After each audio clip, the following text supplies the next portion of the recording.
Assalamualaikum warahmatullahi wabarakatuh. Perkenalkan, nama saya Ana Sabtu Barokasari, NIM 205 22105. Video kali ini saya akan memberikan sebuah rangkuman tentang metodologi studi Islam. Oke, langsung saja. Pertama adalah dari pengertian, yaitu dari pengertian metodologi. Metodologi adalah proses, prinsip, serta prosedur yang akan kita gunakan untuk mendekati masalah dan mencari jawab atas masalah tersebut. Dalam ilmu-ilmu sosial, istilah tersebut diartikan sebagai cara seseorang melakukan penelitian.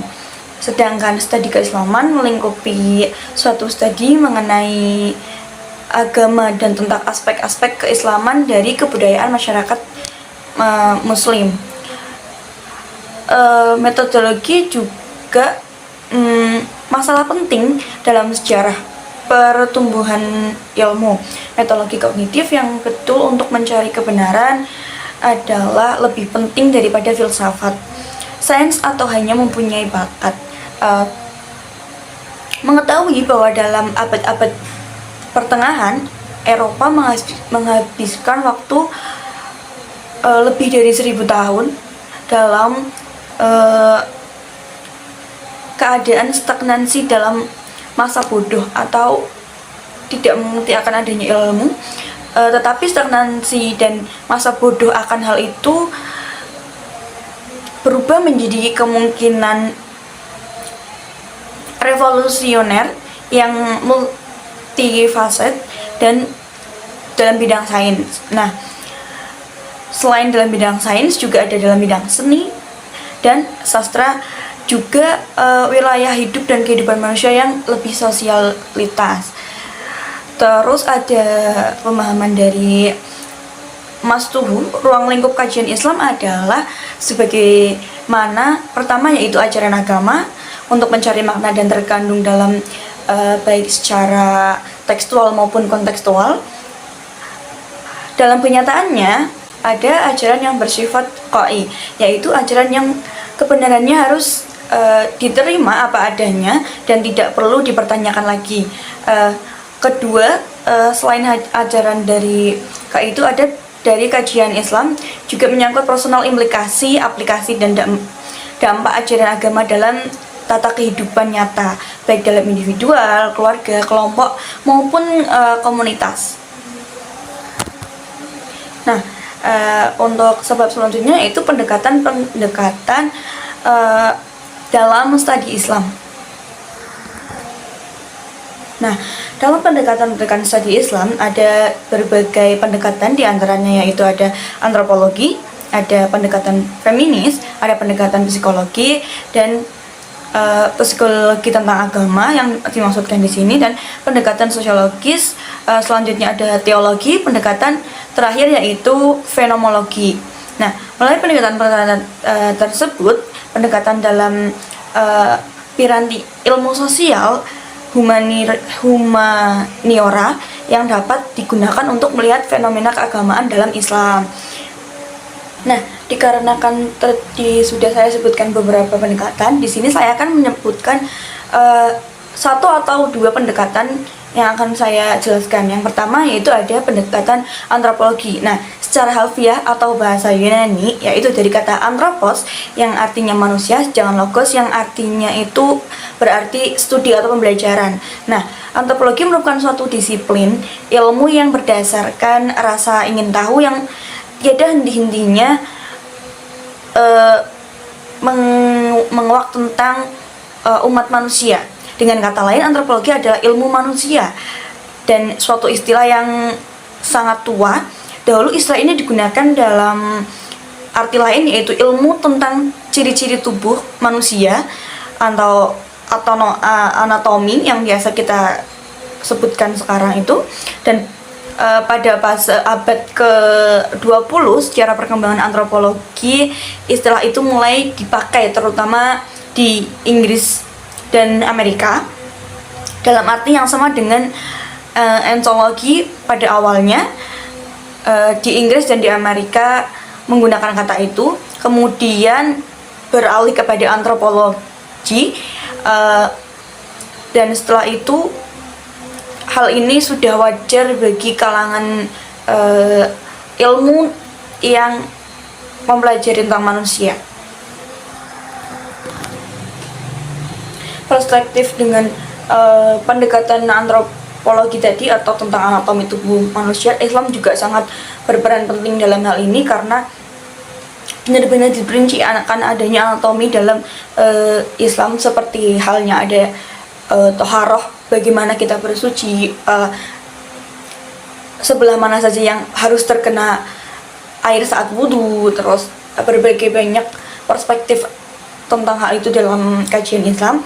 Dan pendekatan selanjutnya akan kita bahas yaitu adalah psikologis.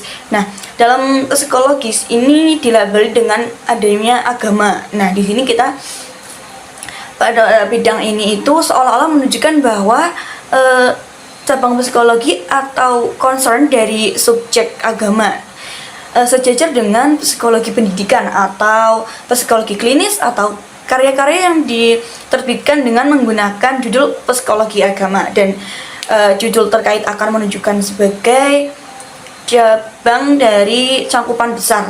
Nah, psikologi agama di sini itu melalui metode-metode dan data-data psikologis ke dalam studi tentang keyakinan atau pengalaman dan sikap keagamaan. Berbeda dengan psikologi psikologi agama ini yang mengacu kepada metode agamis dan tujuan kepada atau membela keyakinan, pengalaman berperilaku beragama seperti itu. Ada salah satu tokoh psikologi yaitu C.G. Jung. Ia terkenal sebagai kesimpulannya yang sering mengeluarkan kesimpulan bahwa pengalaman merawat ratusan pasien yang kebanyakan Protestan untuk periode 30 tahun. Jung menyimpulkan bahwasanya mendefinisikan agama sebagai keterkaitan antara kesadaran dan proses psikis tidak sadar dan punya kehidupan sendiri gitu. Jadi kayak psikologi agama di sini itu lebih sebagai acuan bahwasanya semangat hidup, ada tujuan hidupnya seperti itu. Jung juga mengatakan bahwasanya ketergantungan dan kepasrahan kepada fakta, pengalaman irasional atau biasa dikenal dengan faktual, dengan akal kayak gitu. Agama adalah pertimbangan dan pengamatan yang cermat pada faktor-faktor tersebut, kayak faktor dinamis yang kekuasaannya itu pada tenaga-tenaga dasar efektif dan pada simbol-simbol yang mengungkapkan kehidupan tenaga-tenaga ini. Maksudnya itu orang yang tidak memiliki kepercayaan akan sebuah agama itu cenderung lebih memiliki tingkat kestresan atau tingkat tujuan hidup yang tidak tertentu karena mereka tidak ada tujuan dalam kehidupannya. Sedangkan orang-orang yang memiliki ajaran agama dalam kehidupannya itu lebih teratur ataupun lebih tertata rapih. Mungkin itu kesimpulan dari yang bisa saya jelaskan dalam konteks psikologi ya, pendekatan psikologi. Mungkin sekian dari pendekatan saya. Untuk pendekatan lainnya bisa kalian cari di web, Google atau buku manapun.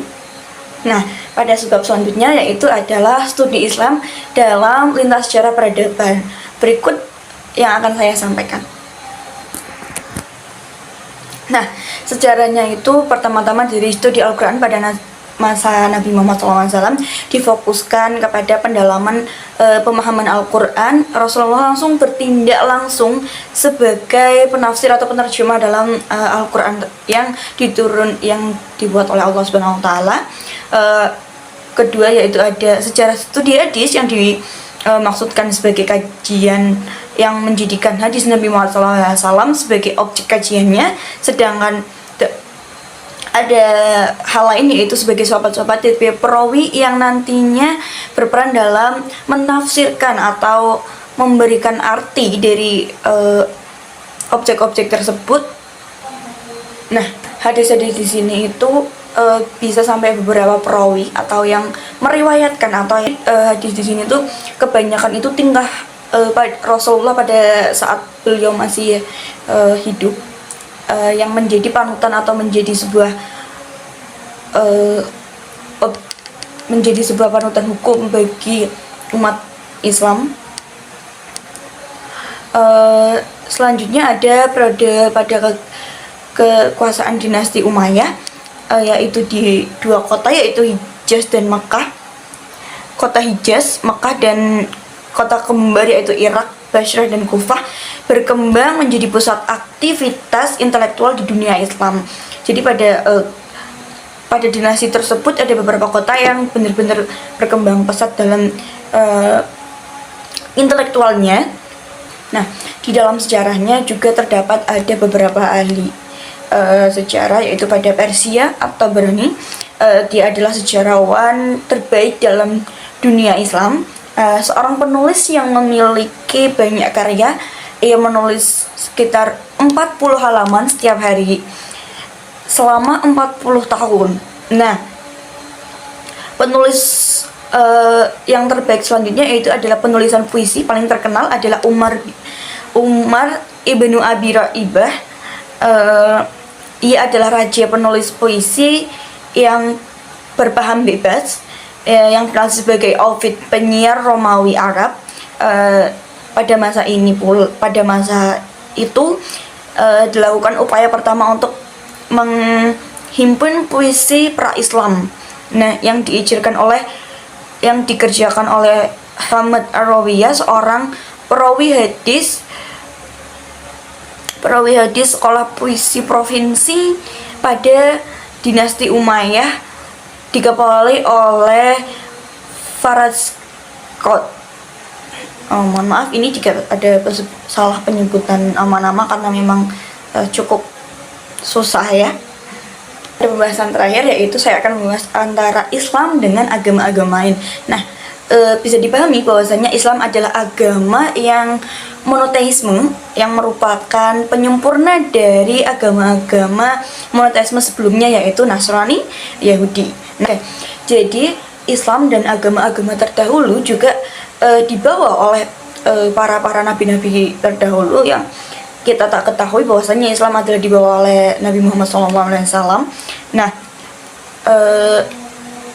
agama-agama tersebut juga berasal dari Tuhan yang satu, yaitu kalau dalam kita menyebutnya itu Allah Subhanahu wa Ta'ala. Nah, karena agama sebelumnya itu hanya diperturunkan bagi kaum tertentu saja, maka sifat ajaran hanya berlaku terbatas bagi kaum-kaum tertentu.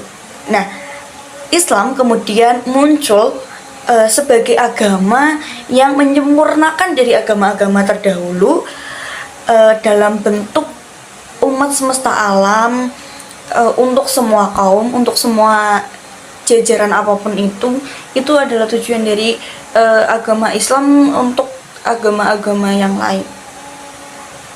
Mungkin sekian pembahasan yang bisa saya sampaikan. Mohon maaf bila ada kesalahan. Semuanya itu saya lihat dari jurnal maupun buku-buku yang telah saya baca. Mohon maaf. Sekian, terima kasih. Wassalamualaikum warahmatullahi wabarakatuh.